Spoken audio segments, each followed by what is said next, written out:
Hello friends, मैं मालती सक्सेना, व्याख्याता Biyani girls BEd college गुरु KPO की ओर से आप सभी का स्वागत करती हूँ।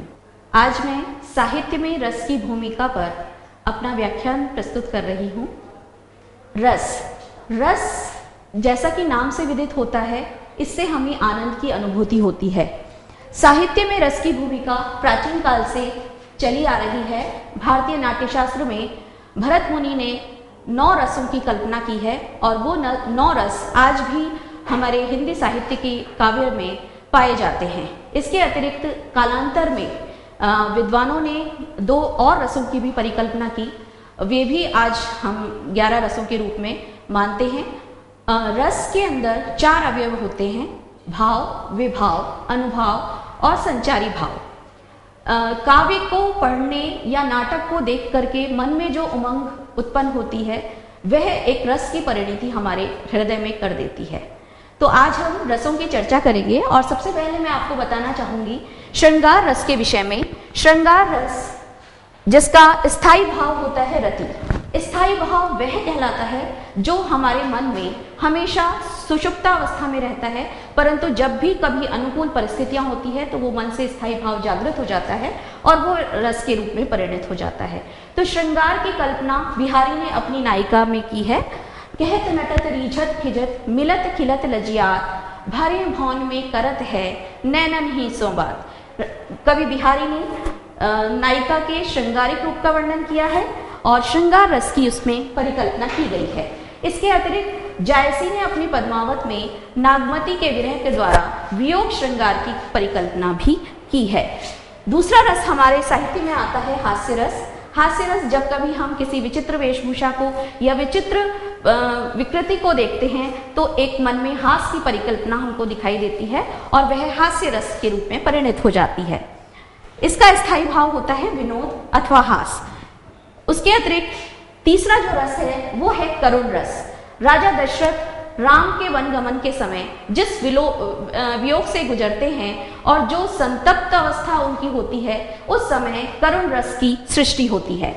इसके अतिरिक्त हमारा अगला रस है रौद्र रस। माँ दुर्गा जब महिषासुर का वध करती है तो उनके क्रोध की जो परिणति होती है वो रौद्र रस के रूप में परिणत होती है। इसके अतिरिक्त हमारा अगला रस है वीर रस, जिसमें उत्साह का, जिसके जब कभी हम किसी काव्य को पढ़ते हैं और उसमें उत्साह का हमारे मन में संचार होता है तो वह वीर रस के रूप में परिणत होता है।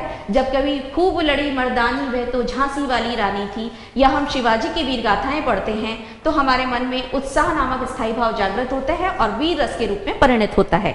इसके बाद आता है भयानक रस। जब कभी युद्ध में विनाश का वातावरण होता है और भय की सृष्टि होती है, जैसे कि शूर्पणखा पंचवटी में आती है या राक्षस जब आतंक फैलाते हैं वन में, तब भय की जो सृष्टि होती है वह भयानक रस के रूप में परिणत होती है।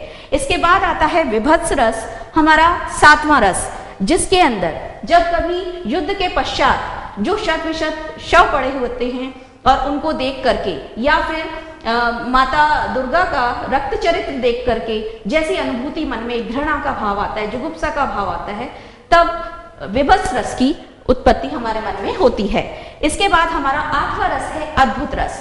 अद्भुत रस जब विस्मय की स्थिति होती है, किसी काव्य को पढ़कर, देखकर या सुनकर जब हमारे मन में विस्मय के भाव उत्पन्न होते हैं तो विस्मय रस की उत्पत्ति होती है और उसमें आश्चर्य का भाव यानी कि अद्भुत रस, जब माता यशोदा बाल श्री कृष्ण के मुंह में ब्रह्मांड की सृष्टि को देखती है, ब्रह्मांड को देखती है, तब विस्मय रस उत्पन्न होता है या अद्भुत रस उत्पन्न होता है। और उसके बाद हमारा 9वां रस है शांत रस। जब हम किसी पौराणिक गाथा को पढ़ते हैं या किसी पावन नदी की महिमा, जैसे कि गंगा है देव नदी, उनकी महिमा का वर्णन जब हम किस शब्दों के द्वारा हम पढ़ते हैं, तब शांत रस एक मन में संचरण करता है और शांत रस की उत्पत्ति होती है।